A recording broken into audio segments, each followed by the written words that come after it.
Powered by MTR Media. A Flippin' Out radio production.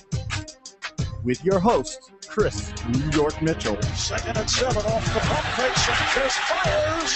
Touchdown! The rookie Stephen Hill wide open. And Chris Boston. Yeah. Brady stepping up, throwing. He's got a target. He's got Hernandez for the touchdown. Your home for the best New York and Boston sports talk. This is Wired for Sports. And now, here's your host, Chris New York Mitchell. Oh my God! Good afternoon, folks. Woo! It is January 10th, 2013. Yeah. And for the first time, in 2013, New York and Boston are together in a studio. Yeah. And we are ready to dive into what is going to be an exciting next three and a half hours of the voices of New York and Boston. And I say that because after our 2-hour spot, 3 to 5, we are going to join John Pielli on Pass Ball for a little while. Today's the day. Today's the day. We've been talking about this for like 3 months. And if anybody hasn't listened to John Pielli on Pass Ball, it is an awesome show. The guy has a brilliant baseball mind, and it's just going to be a lot of fun to join him for a little while today. Day for it too. Yeah, he's a baseball guy right after the Hall of Fame vote. Yeah, right after the Hall of Fame vote. That's why we decided that there's so much to talk about today, and we're actually going to take our opinions from the Baseball Hall of Fame and just kind of put it on the back burner. And we're going to save that for Pass Ball. So we're going to pass over that and talk about it on Pass Ball with John Pielli. Nicely done. It was, right? Nicely done. That's right. Well, like always, folks, we want you to like the Facebook page at facebook.com/Wired for Sports. Follow us on Twitter at Wired for Sports and at Spees Talk Sports. And also make sure to listen to us at mtrradio.com or mtrmedia.com. And also give us a call, 609-910-0687. We are going to talk about a whole lot of topics today that you may want to call in and talk about. I know there's a few particular that me and Boston are already disagreeing on. And shocking. I know if you've listened to the show before, I'm sure you can already guess what they are. So 609-910-0687.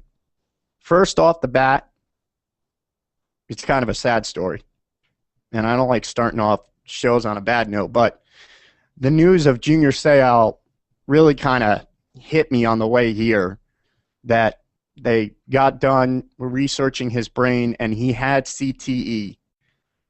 And so basically he had brain trouble. And so that's upsetting because, you know, we lost a great player and a great person because of stuff that happened to him while he was playing the game. And that is, that's sad. So now with this news, well, besides this news, it should already have been going on, but with this news, I think it's going to make it quicker that the NFL's got to do something to protect its players and protect its shields a little bit more, because what's going to happen, and I know you've got your own personal opinion of it, but what's going to happen is we're going to lose some great football players before they even get here, because parents are going to take, you know, like, for instance, I heard on the way down here a Bo Jackson-like player, you know, a guy that was great in multiple sports. He's going to get into high school and he's going to realize, you know, I'm just going to stick with baseball. You know, I'm great at football. I'm great at baseball. I'm going to go with baseball, because parents aren't going to let their kids go in the direction of playing football unless something's done. And I just want to make one thing clear before you make your point. I think the NFL has done a tremendous amount already to make the game safer. But we ought to do a little bit more to make sure that it looks safer to the public eye. You know, we complain about the roughing the quarterback and the helmet shots and, oh, man, that didn't look that bad. But you know what? One of those shots could cost somebody their life 20 years down the line.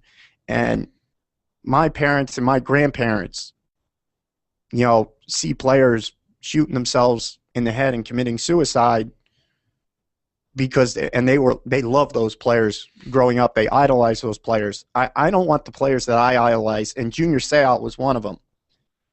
I don't want to grow up finding out that a player I idolized shot himself in the head because he had a brain problem that could have been avoided. Well, I just want to give a little bit of information on the story itself. So you said that his brain was analyzed. It was something that his family had elected to do after his suicide.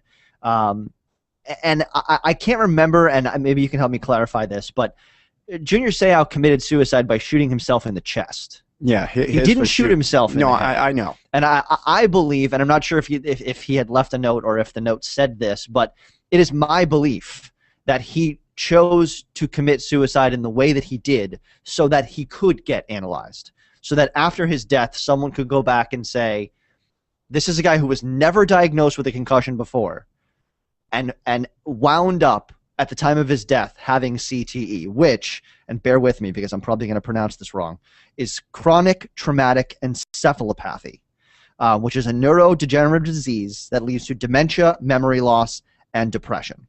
So very clearly, you can see that through the course of a long career, whether you're diagnosed with a concussion or not, there is most likely going to be some form of brain damage.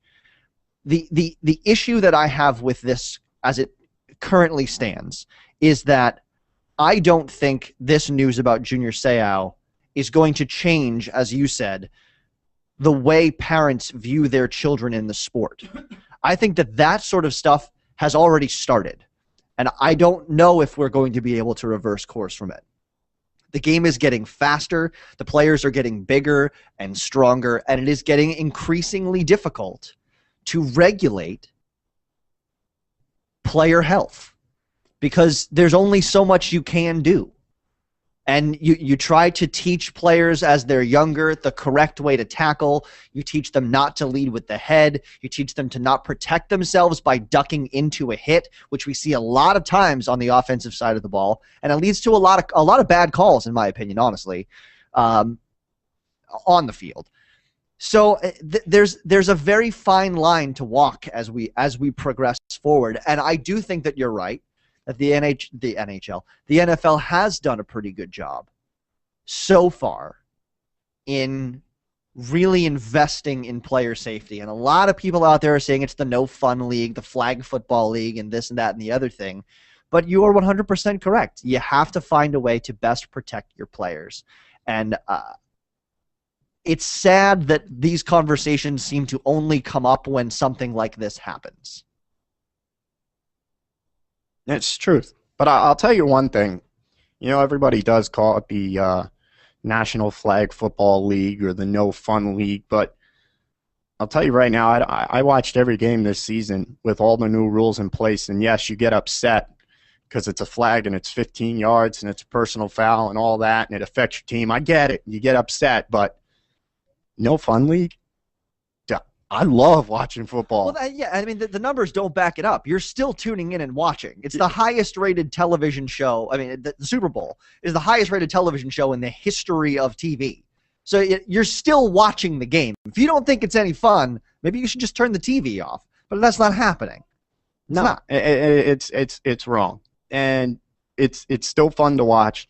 And even if they change the rules, and even if they take away kickoffs, and they do what they say they want to do and change that rule, if it's going to better the health of the players, all for it. I'm all for it. And you know what? It's not going to change my opinion on football because for some reason I believe that whatever change they make is going to make it'll just add a different wrinkle to the game, a more exciting wrinkle to the game. Like the one idea that they came up with that you don't have to kick off. You get the ball on the 25-yard line and it's like 4th and 10 or something like that, and you can either kick, punt, or I forget the idea that they came up with, but it's essentially like a fourth down. Yeah, if it's you like convert the down. fourth down, you keep the ball, and if you don't, you turn it over to the other team. Yeah, and the issue there is that if you turn it over to the other team, you're essentially giving them points because they'll already be in field goal range. Yeah, and that can have its own wrinkle in games that teams are down, say 21-0 in the third quarter. But at the same time, though, don't you think it's easier to convert a 4th and 10 than it is to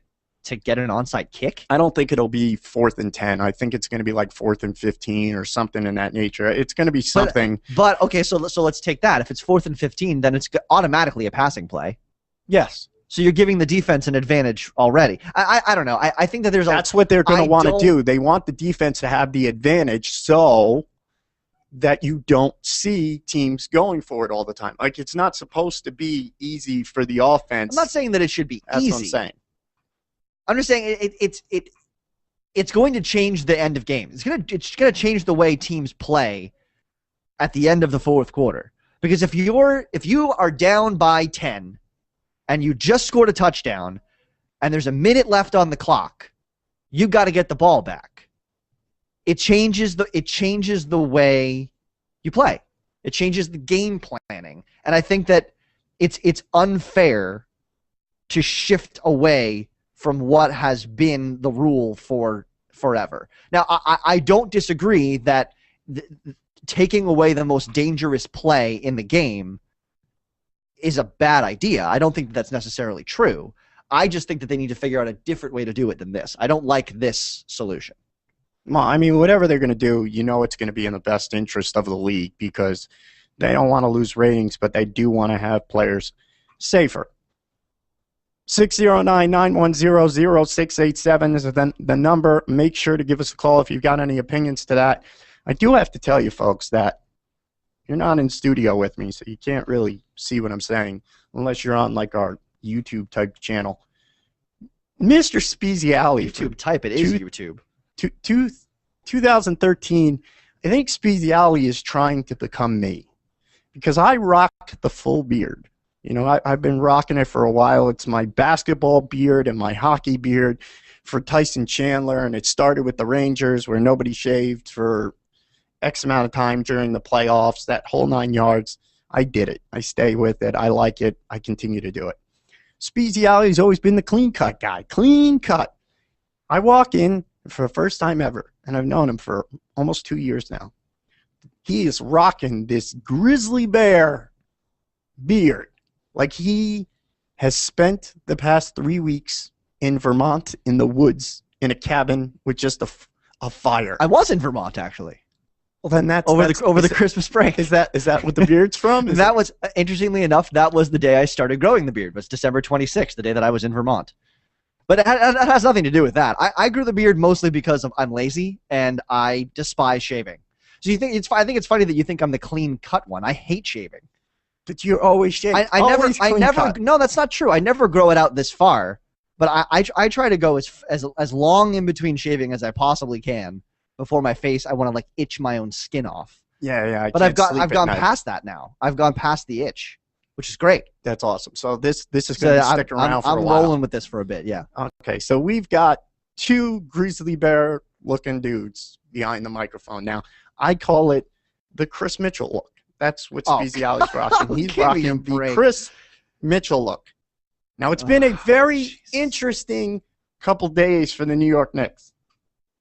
Carmelo Anthony suspended 1 game for waiting outside the locker room at the bus area for Kevin Garnett after Kevin Garnett supposedly said something about his wife on the court. And in my mind, that's drawing the line. There's a code that you don't talk about people's family when you trash talk on the court. Do I think Carmelo Anthony deserved the 1-game suspension? I went back and forth on this for a while, and I've come to the conclusion is yes. And the reason I think he deserves a 1-game suspension is because it's public perception. There was video. The NBA cares about their image. And something like that, even though everybody saw they were holding him back, he was just standing there in the video with a lot of people standing around him talking to him. There was no flinging of his arms or anything in the actual particular video that you saw. So that's all I can go by because that's what I saw. Either way, he deserves the one game because you just can't do that. Would I have done the same thing in his shoes? Somebody talked about a family member of mine. Absolutely. Do I think Kevin Garnett is wrong for saying what he did? Absolutely. It's disgusting.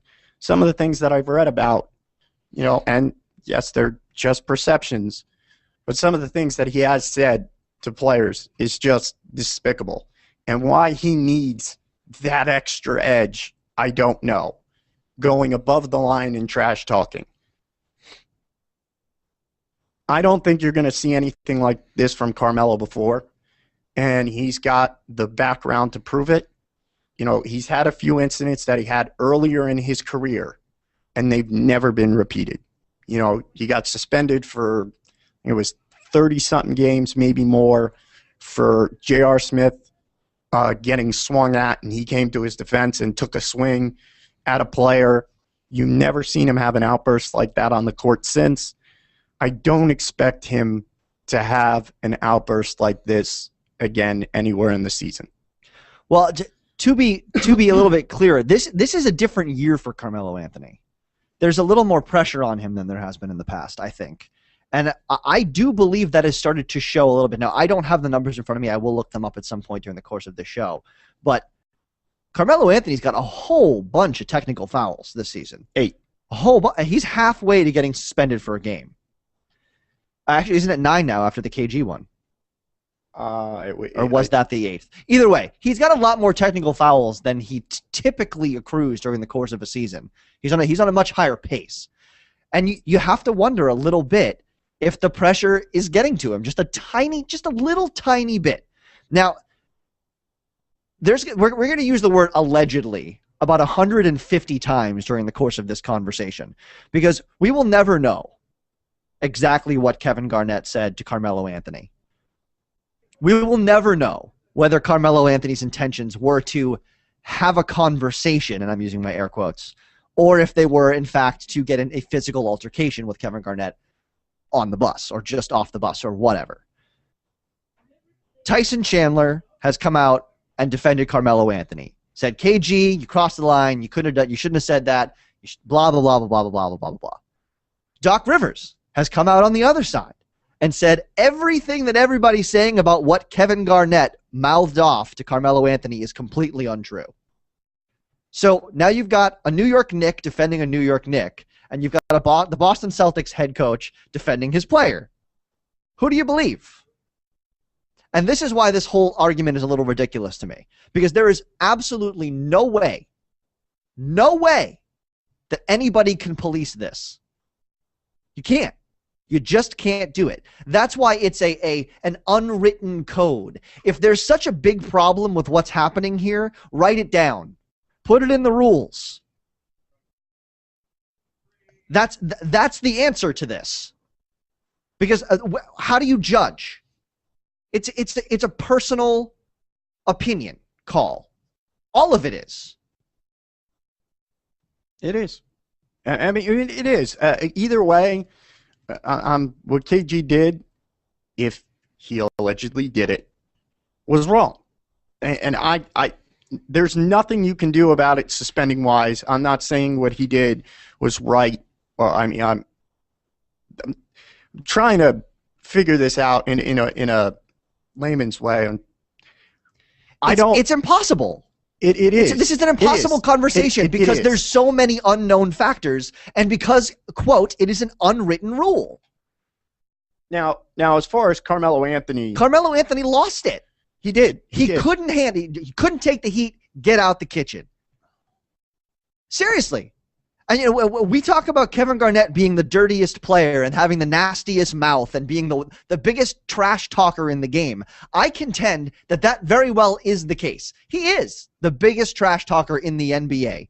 But my contention is that there are 15 to 20 other players who are just a half a step below him on that pyramid of trash talkers. We never hear about those guys. Why not? Because they don't have the reputation that Kevin Garnett has.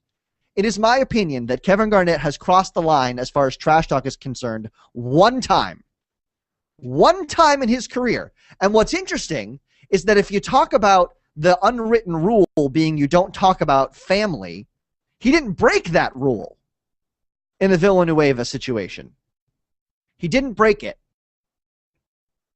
So that is the one time I thought that he crossed the line. Well, I thought it was interesting because Reggie Miller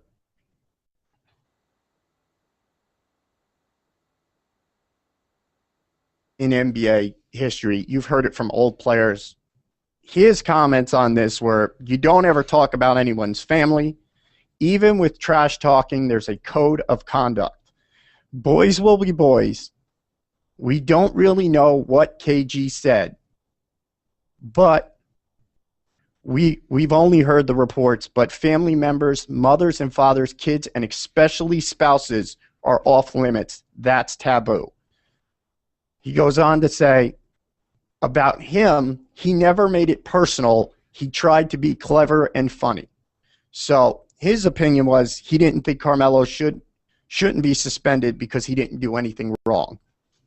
And again, my point here is that Carmelo didn't do anything wrong on the court. What Carmelo Anthony did off the court after the game is what got him suspended. Yeah, and Kevin Garnett didn't play that game. He got on the bus. In fact, they did confront each other outside the locker room, according to reports. And again, this is just according to reports. I wasn't there. I don't know. But according to reports, they did confront each other. And what Kevin Garnett said was, I'm not getting into this with you because you're not worth the money. He didn't want to get fined, so he got up and walked away. That wasn't enough for Carmelo Anthony, so he waited for him at the team bus.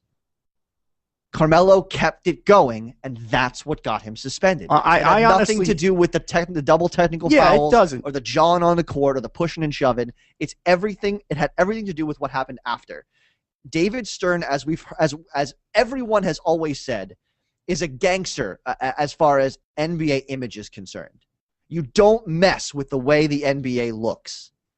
And what Carmelo Anthony did, according to the NBA Code of Conduct, was unbecoming of a player. And that's why he got suspended for a game. I still believe that if that video didn't surface of him outside the tunnel, there would not have been a suspension. But do you think the reports still would have surfaced? I think the Somebody reports would have. Somebody still would have said Carmelo Anthony was waiting for KG outside. I actually think the video benefits Carmelo Anthony because if all you have to go on is your imagination, and someone says to you, Carmelo was waiting for KG outside the team bus, what do you immediately think he's trying to do?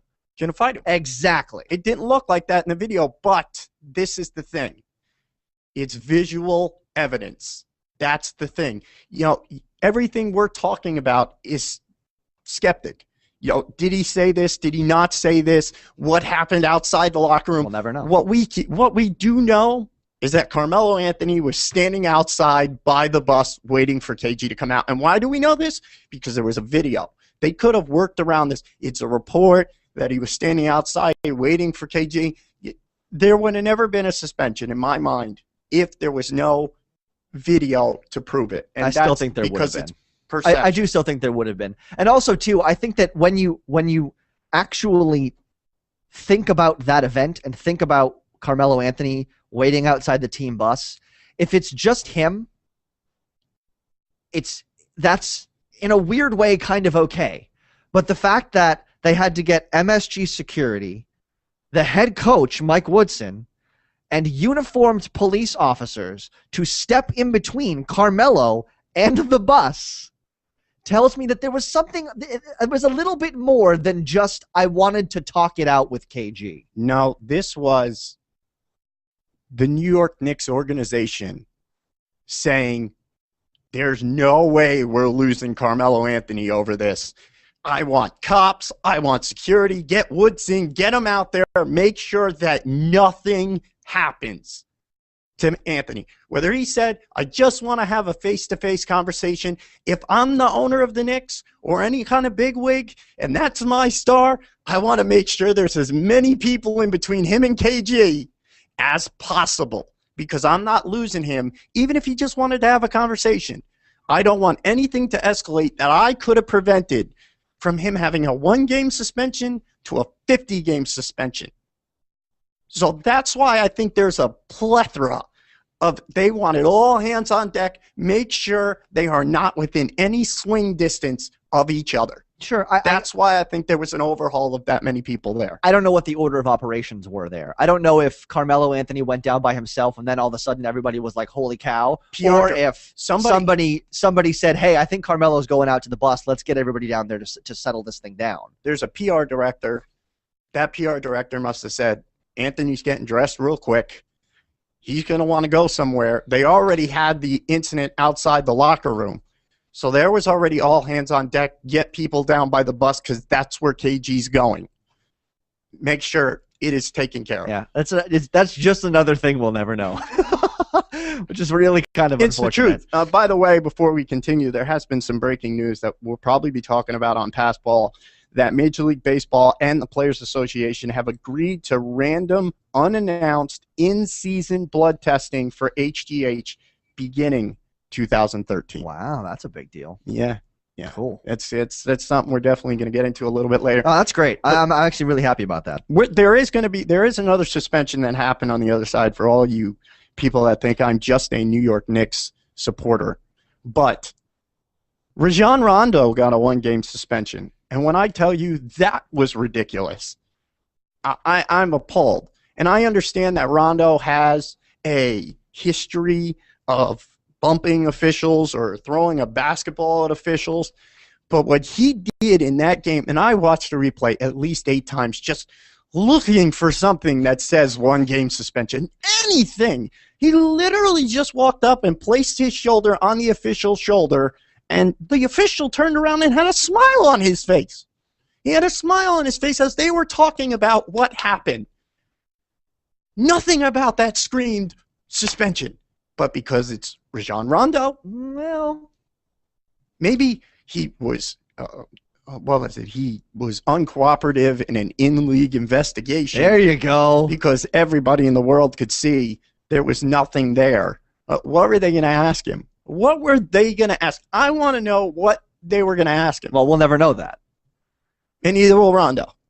Look, because he hung up the phone. I think Melo deserved his suspension, and I think Rondo deserved his suspension. You're crazy. I'm not. How am I crazy? Melo deserves one more than Rondo. Hold on a second here. We talk about the unwritten rules and how KG may have broken an unwritten rule. Rondo broke a written rule. I'm going to sit down. It's in the books. You can't touch the official. And here's the other thing. You talk about his reputation and how he's done this in the past. Then if you're Rondo, be smarter than that. I'm going to watch the game tonight, and I'm going to write down how many times a player makes contact with the official. Okay. Now I'm going to send the video to the office of all the games that I watch and point out so that we could suspend almost every player on the court and not have any basketball the next day. Because somebody has contact with an official, whether it's trying to grab the ball out of his hand during free throws or something. That rule is ridiculous. Maybe it did have something to do with the fact that he's a repeat offender. And you've got to read the rule to me that he did in fact make contact with an official on the floor. I want to know. And then when the NBA front office called to say, "Hey, what did you guys say? What did you say to each other in that moment? Was it jovial? Were you joking around with him, or did you curse? What happened?" He said, "You guys are gonna do what you're gonna do." Click, and he hung up the phone. So he didn't cooperate. But he didn't cooperate with the league. It's another reason why make him a Nick. He got suspended. But this is the major problem with Rajon Rondo, and I said it before the year started. This is supposed to be his team, and just like Carmelo Anthony can't lose his cool the way he lost his cool against Boston if he expects to be called the leader of the team, Rajon Rondo can't blow off the league front office when they call to ask about you touching an official when you shouldn't have. Answer the phone, answer their questions. Maybe you don't get suspended in that case, but he didn't. He didn't do that, and he continued to. It's selfish to me. He put himself in front of the team. You can't be the leader of the Boston Celtics if that's the way you're going to roll. And this is my major concern with the whole DeMarcus Cousins thing. If we can't corral Rajon Rondo, what on earth makes us think that bringing DeMarcus Cousins, another troubled player, into the mix is going to be any different. You would have the best suspended players ever. We would. Because Cousins and Rondo on the floor together, maybe they would kind of mellow Cancel each other out. Maybe. Mellow each other out. And Rondo will look at him and be like, man, he looks ridiculous. You know what really upsets me about this whole thing? What? Is that what's getting lost in all of this talk is that was an awesome game. Yeah. Yeah, I didn't get to see it. If you didn't think, well, we know why. I'm really sorry, pal. It's all right. We'll get to that eventually. This is exactly what this rivalry needed. Oh, yeah. Because and don't get mad at me when I say this, there really hasn't been much competition between the Knicks and the Celtics over the last couple of seasons. No. The Knicks haven't been very good until this year. No. And I think the Celtics are starting to take a step back. Everyone was sort of like, they were burying them a little bit. Yep. This resurrected, maybe the Celtics aren't quite done yet, which is great. And the fact that we had a tough, scratching and clawing, in-your-face, punch-you-in-the-mouth basketball game on top of that went right on down to the wire. This game was still in contention all the way up until about 1 minute and 30 seconds left in the fourth quarter. Yeah, Paul Pierce did that stupid jumper and kiss to the crowd and just he loves playing an MSG. He Yes. loves shutting up them Knicks fans. And that it was a great game. It was. And you saw, and again, I think everyone keeps saying that like Carmelo Anthony was off. He had a bad night. Give some credit to the Celtics defense because Jeff Green, Paul Pierce, and Avery Bradley played him so well on the defensive end of the floor. And he had one of his worst shooting nights of the year. Add on top of that. It was his worst shooting night of the year. Add on top of that, Kevin Garnett getting under his skin, and it changed the way Carmelo Anthony played at the end of that fourth quarter. He took every shot when they went down to the offensive end of the floor because he wanted to stick it to him. Yep. You want to say, God, you want to talk trash? That's fine. Swish, clang. Yeah, and it's everybody's starting to say, well, maybe this is a blueprint for how to beat the Knicks. No, because of what I said before, it's the fact that Carmelo's not going to have anything like this again. Is he going to have a bad shooting night? Yes, but is he going to let somebody get under his skin like he did tonight? No, I think that was a one-time thing like it has happened before in his career. Now, that's not saying they're going to blow the Celtics out by 20. I don't think this is going to be a story for him for the rest of the season. You may be right. And I was one of those people who said in the very beginning, hey, go back and rewatch this game. I think the Celtics may have just given the league a blueprint to beat the Knicks. I wasn't talking about the trash talk.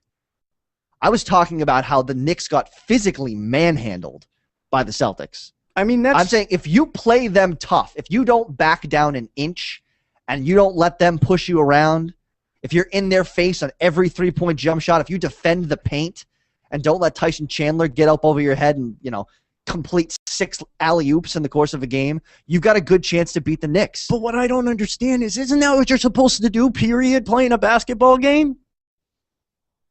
Sure, but not every team. Defend every shot. Not every team plays the same way, and though. that's why it can't be a blueprint because there aren't teams. No, but the teams they've had, the physical teams, the teams they've had, the teams they've had a tough time with is teams like Chicago, Memphis, Boston. I mean, you can't say they've had trouble. I mean, that was a good game that they just lost, but I mean, Memphis, Chicago. Houston's not a physical team. All I'm saying is the teams that don't play that physical style of basketball can go back to the Celtics game and say, okay, they had a little bit of success playing this style. We don't play this style, but if we adopt that for a night against the Knicks, maybe we'll still lose, but there's a chance we'll be in it at the end. The Charlotte Bobcats, the team that's won, 8 games this season? If they look back at that Celtics game and say, all right, we're more finesse. We play on the outside. We run. We're young. Let's change it a little bit. Let's bump and run. Let's get in their faces. Let's scratch and claw. The Bobcats might be in it at the end of the fourth quarter. The argument doesn't catch any ground because these teams don't have a Kevin Garnett. They don't have a Paul Pierce. And they don't have as good of an on-ball defender as an Avery Bradley. There's differences. It No, may be a blueprint. I'm not saying that every team has the exact same pieces as the Celtics, but I'm saying they play the Celtics play a certain style. Not every team plays that style, but if you watch how the Celtics beat the Knicks on Monday night, there's ways you can adapt what the Celtics did to your own roster, every roster. I think the difference in this game is that although people want to say that this hasn't been a rivalry, and yes, the Knicks haven't been very competitive in the past few years, although I can contend that, in the playoffs they had some darn good games, even though they got swept. There were some real good games in those playoffs. Sure. Here's the thing that happened in this game. Knicks are a different team without Raymond Felton, for one, but they'll be able to carry through their schedule until he gets back. The Celtics Didn't were have hearing Rajon all. Rondo either, too. I understand that. I'm not saying that's an excuse because Rondo wasn't playing. Here's where it was. Boston wanted it more than New York. They have been listening to the Knicks are supreme. They've got a chance to get to the championship. They're the cream of the top. They've got a 6-game, 7-game lead on all the other teams. I think Boston wanted to come in and make a statement. I think they wanted that game. There are particular games in Doc Rivers and Boston's. That's why I never will count out the Celtics, and I've never dogged them on this show.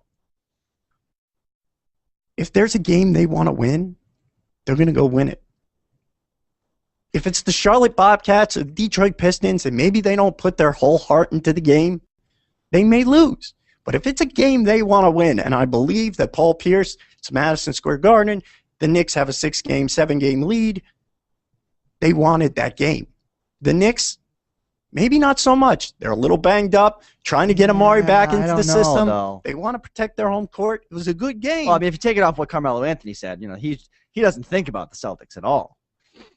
Everybody else now he does. Well, I know. Everybody else on that team was like, this is the Celtics. This is a rivalry. And here's what's interesting. I don't agree with you because I think the one hump that the Knicks hadn't proved that they'd gotten over yet was the Celtics. So I think that they did want it more. And I actually believe, as far as who that game was more important to, it was probably New York. And we've seen this play out with Boston almost every year for the last half decade. They're playing for the playoffs. They're gunning for the postseason. If they make it in as the 8th seed, they don't care. As long as they get to the postseason healthy. So I don't think that Doc Rivers put any more importance on this game than any other regular season game he has all year. It was more important for the Knicks to win to prove that they could take down the one team that sort of haunted them over the last couple of seasons. We'll agree to disagree on this. There's one thing that we can agree on, and if you didn't see it, you saw it in that game. The New York Knicks will go as far as Carmelo Anthony is going to take them. When he is fired up and locked into his game, he makes this team a better team. And you've seen it defensively. They play harder when he's playing hard. When he's on fire on the offensive end, everybody seems to catch that fire. When he lost his composure, that team lost their composure at the end of that game. And that wasn't the basketball they had played all season. So Carmelo Anthony is the leader of this team, and if you needed proof about that, you saw it in that Boston game. No, I don't think that you can undersell how valuable Raymond Felton is. The only reason I mentioned the Rondo thing is because I think that the two of them would have canceled each other out in some small way. Neither of them played. So in that way, it was kind of an even playing field. Yeah, it was. I mean, that being said, and I know you didn't get a chance to watch a ton of the game, did you happen to see J.R. Smith taking a leadership role? I saw towards the end of the game, he's a different player this year. That is something that I think Knicks fans should take away as a positive from what happened on Monday night. Because after Carmelo Anthony totally lost it, it was J.R. Smith, probably the last person on earth I would have expected to do what he did. Got everybody that was on the floor into a huddle and was fired up and said, cut this crap out. This isn't who we are. Let's go back out there and play the way we know how we can play. It was J.R. Smith taking that leadership role when Carmelo Anthony couldn't. And I think that's great, but partly because he's the sixth, he's coming in off the bench. So now you've got a leader off the bench. And partly because you know that there's someone else that can take on the role should your guy, Carmelo Anthony, have another one of these cataclysmic meltdowns like he had on Monday. J.R. Smith has his 2 game-winning shots have been, or he worked out with somebody that Carmelo Anthony works out with in the offseason. He also had a few talk. He has this for the first time. He has a coach that understands him and trusts him, and he's shown him that trust, but at the same point, ripped him when he needs to be ripped. But I've been seeing this from him all year, not just because these past 6 or 7 games he's averaging 20 and 8 or anything like that. No, it's body language of J.R. Smith. He used to care more about going out and partying and then showing up and the ball's just going to go in the basket. Picking fights. I've seen him 3 times this year walk away from something and clap his hands because they got the technical and not him, where the old JR would a cheap shot at him or do something childish. It's a different J.R. Smith this year. I'd love to see it continue. I think it's going to, as long as he's under Woodson, because Woodson has instilled this trust where he could be 0 for 9 and he's like, and JR's looking for a pass. Again. Shoot it again. Yeah. Because he's gone 0 for 9 and then come and ended the game 6-6. Other coaches wouldn't do that. They bench him, stop shooting, pass it, rip his confidence out. Woodson gives him that confidence, and he's an unbelievable defender. And that's always been underrated for him. He's a great defender. So it's fun to see, but I knew the Knicks were going to struggle a little bit right now. With Amar'e coming back, trying to get his feet wet, it's going to take time for this team, but I like how Woodson's using him off the bench so far. Now, I don't disagree with you there. I think that this is the role that Amar'e should be playing. I said it last year too. But what concerns me, and I think what should concern a lot of New York Knicks fans out there, is that team doctors have now gone back to Coach Woodson and said, you've got to reduce the amount of minutes that Amar'e Stoudemire is playing over the next couple of weeks here. And the scary thing there, as far as I'm concerned, is that he's only averaging 20 minutes a game since his return. No, it's just that they started him off at 18. They went to 20. He felt good.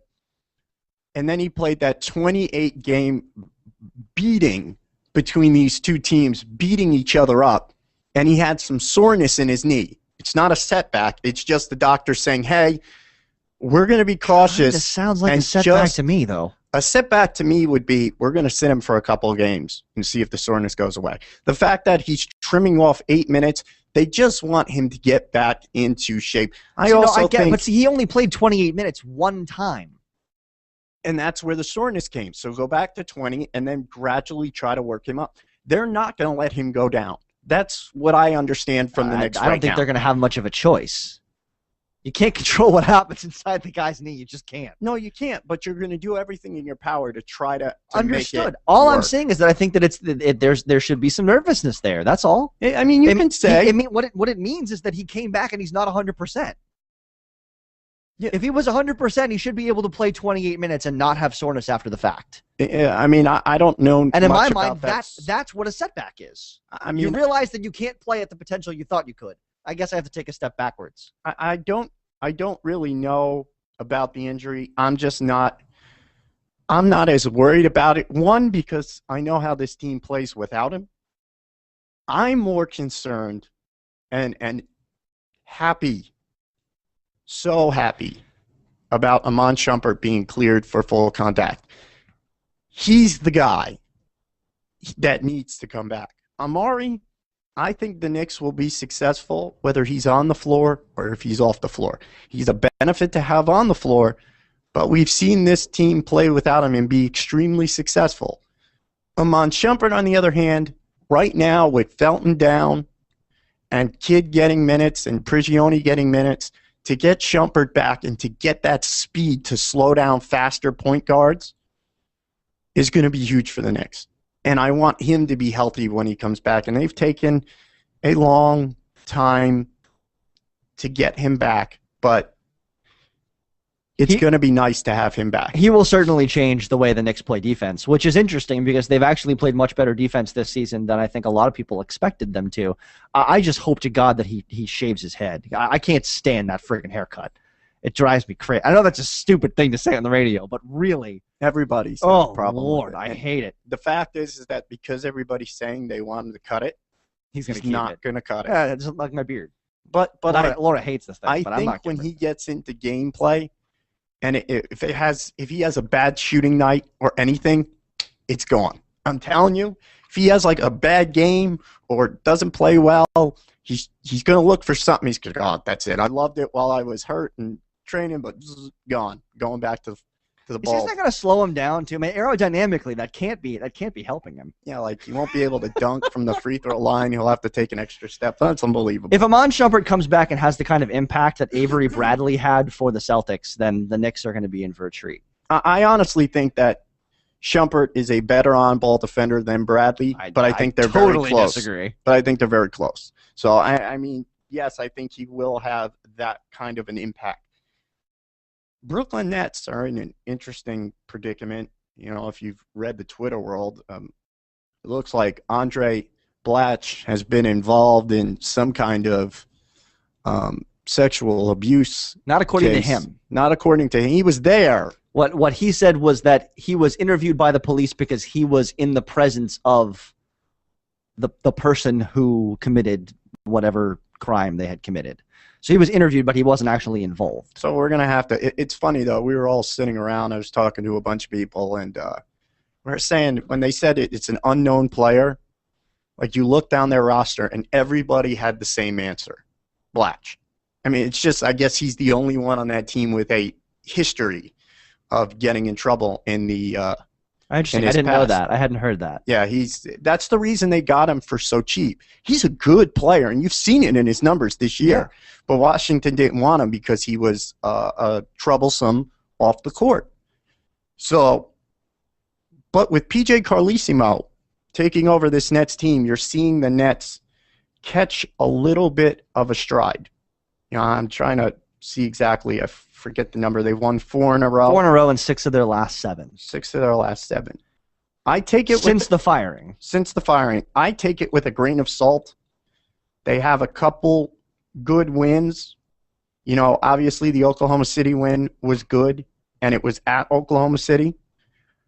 But the other teams on the schedule were Sacramento, beat Washington in overtime, Philadelphia, they barely got by Cleveland, and they beat Charlotte, who hasn't won a game since 2012. So, I mean, I'm still waiting. You know, I'm not ready to jump on the Brooklyn Nets are back and they're playing well. Brook Lopez is a huge part of this team, but their stretch from January 16th to January 30th is where I think we'll see who the Nets are going to be. Yeah, it's a big road trip. They got Atlanta twice and a home and home. They got the Knicks, Minnesota, Memphis, Houston, Orlando, Miami. Games they have to win there, Minnesota, Orlando. The rest of them, they could easily lose or win. I mean, they're tough games. Atlanta's 3rd in the conference. The Knicks are 2nd in the conference. Miami's 1st in the conference. Houston's playing good basketball, and Memphis has got one of the best records in the league. Yeah, I mean, you went a little bit further. I actually think that some of the games they have coming up in the next couple of days are actually pretty important for them. They got Indiana on the 13th and then Toronto on the 15th. Toronto, as miserable a start as they had, they've played really well in the last 2 or 3 weeks. So that's not going to be an easy game for them either. I think that you're starting to see the Nets figure out how their rotation best works on the court. And, you know, you talk about, you know, the 6 of the 7 games they won weren't against great teams. The fact of the matter is they beat the teams they were supposed to beat, and they also beat a team that probably they weren't supposed to beat in the Oklahoma City Thunder. Very true. So they're just sort of rolling along and doing what they're doing. This is exactly what they needed at exactly the right moment for them. Coming off a really tough stretch, having your head coach get fired, you needed to play a couple of cream puffs to get your confidence back, to figure out how best your new coach was going to use your players. So now maybe PJ Carlissimo is the answer, and he's figured out something that Avery Johnson didn't. I don't know. I've always said from the very beginning of the season that I think the Brooklyn Nets have way more talent to be this record, to be where they are right now. And I believe we're starting to see that. I think that they're going to match up well against Indiana and Toronto and Atlanta and Houston and Orlando and Minnesota. I think the two big games on this schedule for them are New York and Memphis, and they're both on the road. And we'll see what happens. Miami, don't forget, too. They've already beat the Knicks once. I don't think there's any reason to think that they couldn't do it again. I know you don't think it's going to happen because you don't think the Knicks will lose at home. No. But we've seen now that the Knicks in the last couple of games at home haven't played that well at MSG. I'm not saying it's a trend. I'm just saying we have to at least recognize that it's happened. The fact of the matter is they've only lost 4 games at home, which is not worrisome. The worrisome for me is that Darren Williams isn't have to worry about Raymond Felton in that game. You know, I looked at that game thinking Felton was going to be there. Might be back by then. Shumpert may be back, but I mean, you got to give him some time to really get some kind of rhythm. He won't play 35 minutes, but he'll guard Darren Williams when he's in there. Yes, and that would be a nice. But I mean, and if he's the best on-ball defender in the NBA, would you take Shumpert over Felton? Yeah, I think you would. Yeah. So I mean, that argument doesn't hold a He's just not a of point weight. guard. He's not. Doesn't matter. He's a 2 guard. You don't always guard your position. No, I understand that. I'm just saying I'd like them both. Carmelo Anthony guarding Kevin Garnett on Monday night. That was a mismatch. Yeah. You know, I'm still trying to get used to that whole thing because he doesn't get the calls that, say, Kevin Garnett gets down low. Well, the trick there is Kevin Garnett doesn't go down low anymore. but I mean, but what I'm saying is Kevin Garnett has the he's known to officials as that type of player. Carmelo's still trying to build that now, being in the floor and guarding the bigger players and trying to be aggressive. People aren't used to that. So, I mean, it looks like he's fouling them. There are always fouls. I mean, there's always no calls. I do have to say, though, before we go to break, that this year in the NBA, the officials are letting them play a lot more than they have in the past. I mean, a lot more. And it's nice. But in some instances, they have to get games under control and set some kind of precedent because some of these games are getting out of control, and it's not good for the NBA shield, as you would say. Image shield. Either way, it's not good. I've lost my voice in hour number 1. Uh-oh. From the yelling. We got like 2.5 more hours on the freaking radio. I know. Uh-oh. It's all right. We got hour number 2 coming up, and I'll be back. I got water. You're listening to Wire for Sports with Chris New York Mitchell. Always alongside me, Chris Boston Speezy.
I mean,